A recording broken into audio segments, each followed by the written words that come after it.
हम लोग जम्मू तवी पहुंच गए हैं। किराया 150 रुपये पर पर्सन है। आए हैं अन्नपूर्णा भोजनालय। लेकिन अगर आपको पैदल चढ़ाई करनी है और आप चाहते हैं कि ज़्यादा भीड़ भाड़ ना हो, ज़्यादा धक्का मुक्की ना हो, तो आप जम्मू पहुंचते ही आपकी सिम बंद हो जाएगी, तो आप यहाँ पर आकर तो देखिए भक्तों, ये हम न्यू ट्रैक ताराकोट मार्ग पर आ गए हैं। यहाँ से हमारी यात्रा आरंभ होगी और भैरव बाबा के आने के लिए पैदल चढ़ाई बहुत ही कठिन है। मसाज ऐसी ही यात्रा की सारी जरूरी जानकारी और नज़ारे इस पूरी वीडियो में 15 मिनट का समय निकालें और माता वैष्णो देवी की संपूर्ण यात्रा का आनंद लें। जय माता दी साथियों, अभी हम लोग आ गए हैं लखनऊ चारबाग रेलवे स्टेशन। ये हमारा बैग, ये पिताजी माताजी धर्मपत्नी, और अभी हम लोग वेट कर रहे हैं बेगमपुरा एक्सप्रेस का। ये दीदी फिर चलाने लगी। अभी हम लोग लगभग 45 मिनट पहले आ गए हैं रेलवे स्टेशन पे, तो हम लोग ट्रेन का वेट कर रहे हैं। और यहाँ पे प्लेटफॉर्म नंबर 6 पे हमारी ट्रेन है, जहाँ पे वेटिंग लाउंज नहीं है, तो हम लोग प्लेटफॉर्म पर वेट कर रहे हैं। और तो चलते हैं, माँ वैष्णो देवी के दर्शन करते हैं और देखते हैं नई गाइडलाइंस क्या है और माँ वैष्णो देवी के उस अनूठे और अनोखे पावन स्थल के क्या नए नज़ारे हैं। जय माता। तो ट्रेन में बैठ कर रवाना हो चुके हैं, हमारी ट्रेन आ गई और ये हमारे स्टॉप से भी ट्रेन छूट चुकी है। और लखनऊ से ये लगभग 6 बजे छूटी है शाम को, और अप्रॉक्सीमेटली टाइम बता रहा है जो 11 बजे हम जम्मू पहुँचे। सुबह के लगभग 7 बज रहे हैं और हम लोग पहुँच गए हैं लुधियाना स्टेशन। ये है हमारी ट्रेन बेगमपुरा एक्सप्रेस, और ये हमारी बोगी B3, और यहाँ है हमारी सीट। सुबह के 8:30 बज रहे हैं और हम लोग आ गए हैं जालंधर छावनी, और यहाँ पे हल्की सी चाय लेंगे और फिर आगे ट्रेन निकलने वाली है बहुत जल्दी। और यहाँ रास्ते में हमें भारतीय सेना के तोपों का, टैंकों का एक काफिला मिला, जिसे देखकर बहुत ही अच्छा लगा।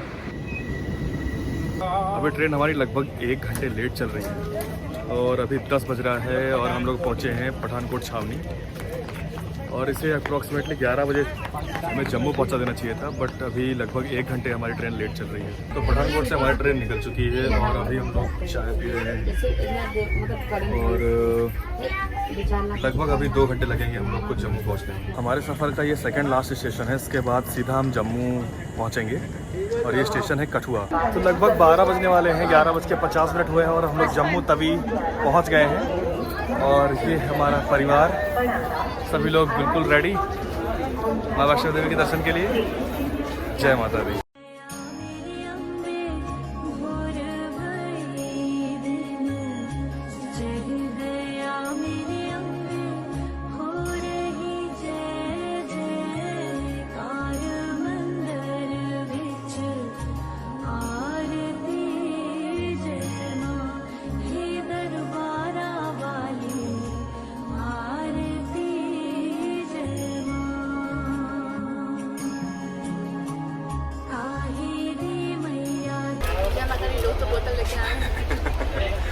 जय माता दी दोस्तों, अभी हम लोग यहाँ जम्मू से कटरा के लिए बस पकड़ चुके हैं, और ये यहाँ पे हम लोग AC बस में बैठे हैं, जिसका किराया 150 रुपये पर पर्सन है। और अगर आप नॉन AC बस करते हैं तो 120 रुपीज़ से आपको 100 रुपीज़ पर पर्सन तक नॉन AC बस मिल जाएगी। और AC बस आपको 150 से 170 रुपये तक सीजन के अकॉर्डिंग मिलेगी।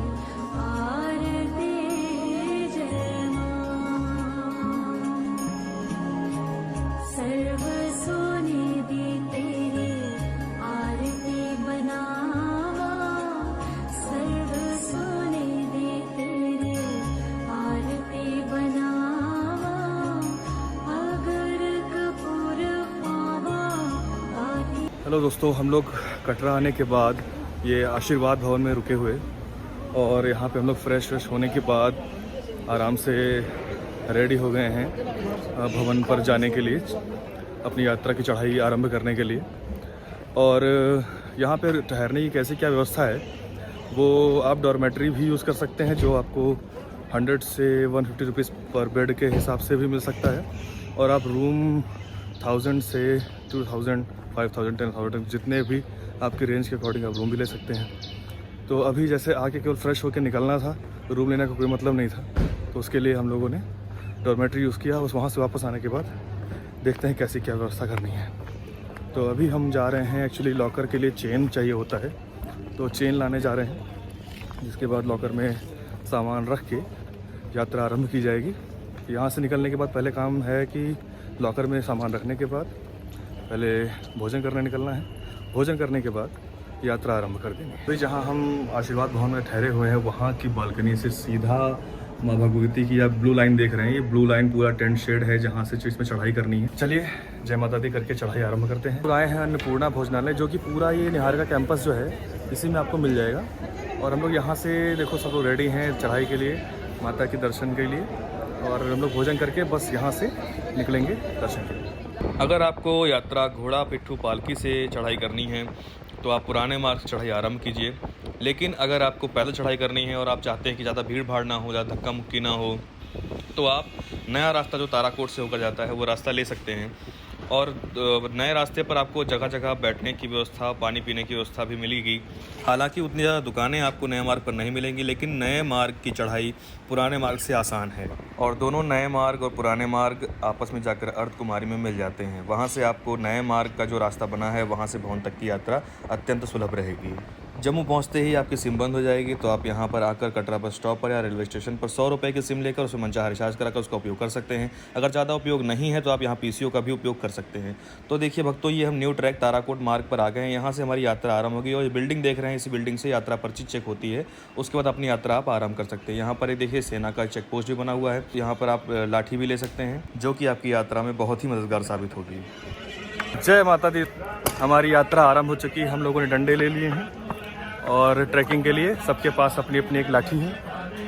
और इसके साथ हमारी यात्रा आरंभ होती है। हम लोग नए मार्ग से यात्रा आरंभ कर रहे हैं। जो मार्ग अभी नया टीन शेड के अंदर तैयार हुआ, जो भी आपको हम लोग वीडियो में दिखा रहे थे, उस मार्ग से हम लोग यात्रा आरंभ कर दिए हैं। बोलो सच्चे दरबार की जय हो।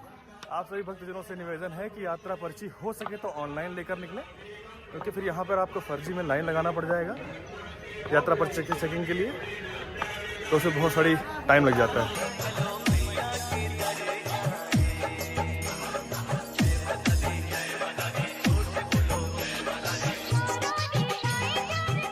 यात्रा पर्ची ऑनलाइन निकालने के लिए आप श्राइन बोर्ड की ऑफिशियल वेबसाइट या श्री माता वैष्णो देवी श्राइन बोर्ड के नाम से एक मोबाइल एप्लीकेशन भी उपलब्ध है।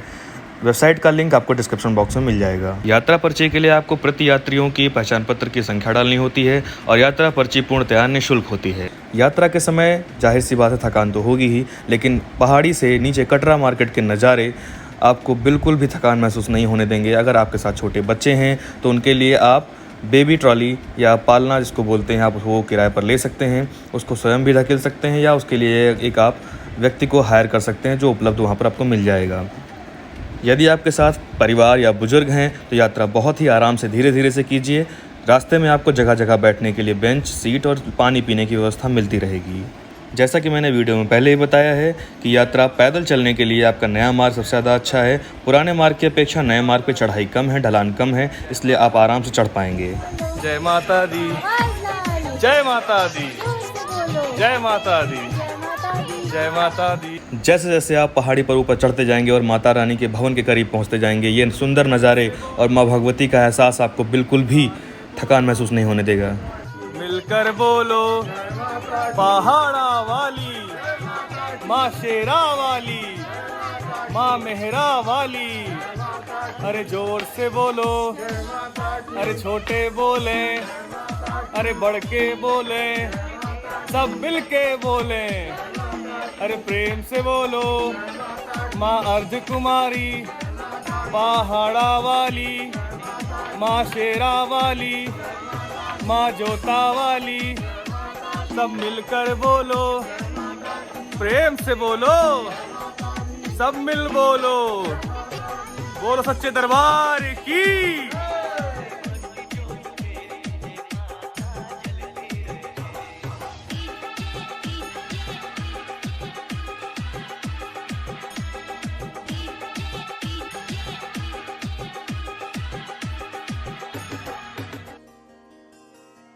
दोनों मार्गों से अर्धकुमारी पहुंचने से पहले आपको लंगर की व्यवस्था मिल जाएगी, जहां पर आप निःशुल्क भोजन कर सकते हैं और कुछ देर आराम कर सकते हैं।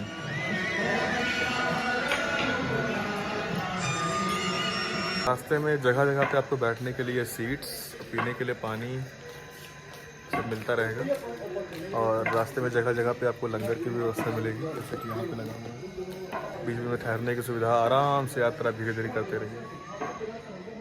जम्मू पहुंचने से पहले यात्रा के लिए माता पिताजी के लिए प्लान बनाया गया था कि उन्हें यात्रा के लिए घोड़ा या पालकी कर दी जाएगी, क्योंकि इस उम्र में उनके लिए इतना ज़्यादा चलना शायद वो ना चल पाएँ। लेकिन माता पिताजी ने दोनों ने इतना साहस दिखाया और उन्होंने पूरी माता वैष्णो देवी की चढ़ाई पैदल ही की।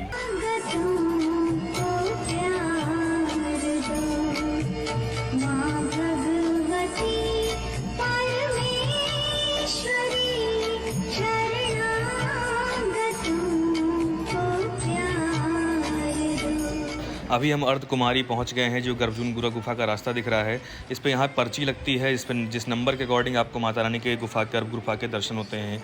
और यह पर्ची का नंबर इस तरह से चल रहा था कि हमें पर्ची लेने के बाद लगभग 24 घंटे के बाद दर्शन होते, इसलिए हमने अर्धकुमारी के इस द्वार से माता रानी की गुफा के निकास द्वार का दर्शन किया, वहाँ से माता रानी को नमन किया और वापस नए रास्ते से माता रानी के भवन की ओर आगे बढ़ गए।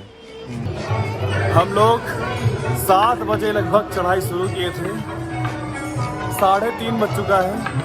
अभी लगा है कि हाँ बस वो देखो माता रानी के इस रास्ते से होकर दरबार पहुंचने वाले हैं, लगभग 1 से 1.5 किलोमीटर के बाद। और भाई साहब लगभग 7 बजे से चढ़ते 3:30 बज चुके हैं। उम्मीद है 4 साढ़े 4 तक पहुंच जाएंगे। जय माता दी। आगे पहुंचते ही, माता के दरबार पहुंचते ही सबसे पहले पड़ाव पे आपको भेंट की शॉप मिलेगी, जहां आप भोग प्रसाद खरीदोगे अपने और अपने प्रिय लोगों को। और फिर यही साइड में ही आपको लॉकर मिल जाएगा, जहां पे आप लॉकर में अपना सामान रखेंगे। ऐसे लाइन लगा के आप भेंट प्रसाद खरीदेंगे और आगे प्रथम पड़ाव पे ही आप लॉकर, आपको 3-4 लॉकर मिलेंगे जहाँ पर आप सामान रखेंगे।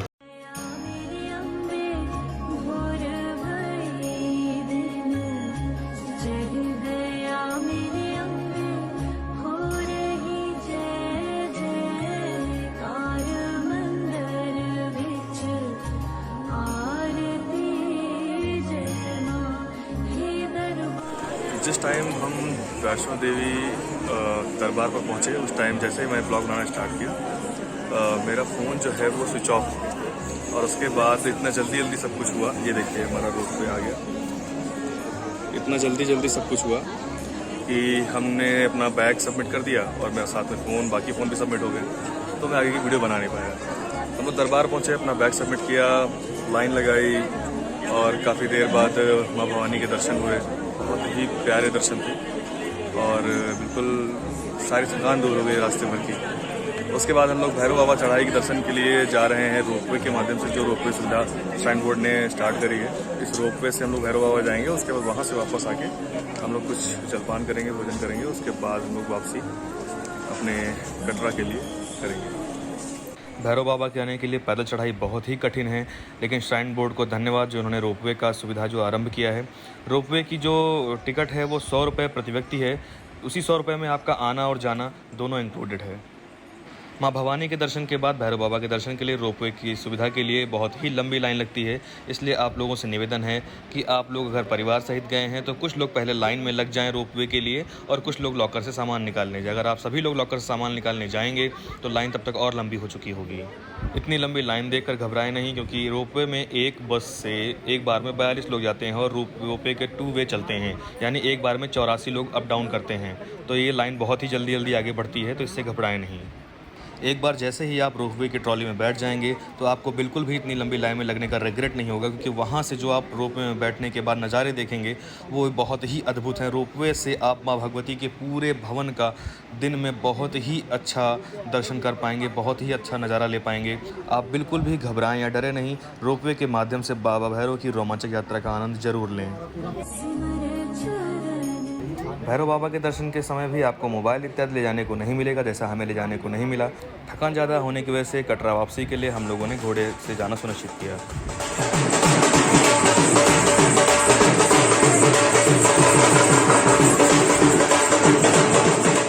घोड़े, पिट्ठू पालकी इत्यादि के पैसे श्राइन बोर्ड द्वारा पहले से ही तय हैं, इसलिए आपको किसी भी घोड़े, पिट्ठू पालकी वाले को 1 भी रुपया एक्स्ट्रा देने की आवश्यकता नहीं है। हाँ, अगर आप किसी को 150 रुपये दान करना चाहते हैं तो ये आपकी सुरक्षा पर निर्भर करता है। ये माता वैष्णो देवी की चढ़ाई का पुराना मार्ग है। ये आप देख सकते हैं इस पर कितनी भीड़ भाड़ रहती है। घोड़ा, पिट्ठू पालकी पुराने मार्ग से ही ले जाने की सुविधा उपलब्ध है।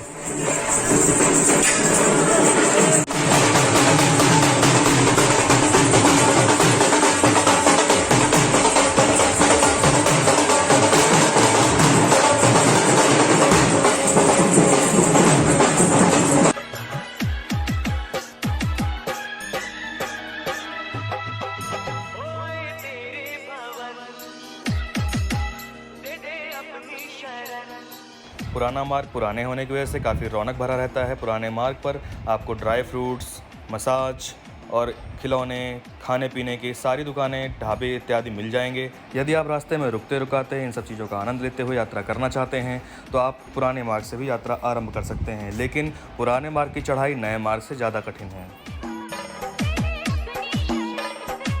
जैसा कि आप स्वयं देख रहे हैं, पुराना मार्ग जो है वो काफ़ी सकरा है और उसी मार्ग पर पैदल यात्रियों के साथ साथ घोड़ा, पिट्ठू, पालकी इत्यादि सभी के जाने का रास्ता वही सेम है, जिससे काफ़ी दिक्कतों का सामना करना पड़ता है। लेकिन अगर आप रौनक और रोमांचक यात्रा का आनंद लेना चाहते हैं तो पुराने मार्ग को भी चयन कर सकते हैं। बजाय अगर इसके आप आरामदायक यात्रा का आरंभ करना चाहते हैं तो आप नए मार्ग का चयन कर सकते हैं। या फिर आप अपनी यात्रा कुछ इस तरह से प्लान कर सकते हैं कि आप दोनों रास्तों का आनंद उठा सकते हैं। एक रास्ते से आप चढ़ाई करें और दूसरे रास्ते से वापसी। पुराने मार्ग पर आपको चरण पादुका, बाण गंगा इत्यादि के दर्शन भी होते हैं, तो आप दोनों रास्तों का बारी बारी से चयन करके दोनों रास्तों का आनंद उठा सकते हैं। जैसा कि हम लोगों ने चढ़ाई नए रास्ते से की और वापसी पुराने रास्ते से, इस तरह से हमें दोनों रास्तों से यात्रा का आनंद मिला।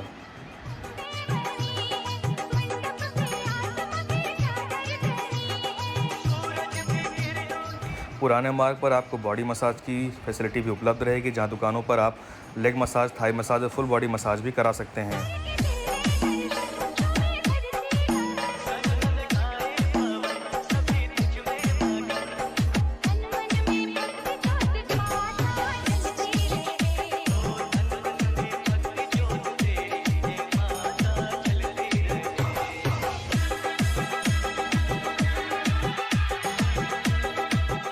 भक्तजनों, अगर आप सभी को माता वैष्णो देवी की घर बैठे यात्रा का आनंद मिला और हमारे द्वारा दी गई जानकारी लाभप्रद लगी हो तो प्लीज़ हमारे चैनल को सब्सक्राइब करें, हमारे वीडियो को लाइक ज़रूर करें, जिससे हमारी मेहनत सार्थक हो। इसी के साथ हमारी वैष्णो देवी की यह यात्रा समाप्त होती है। माँ भगवती सभी भक्तों का कल्याण करें। जय माता दी।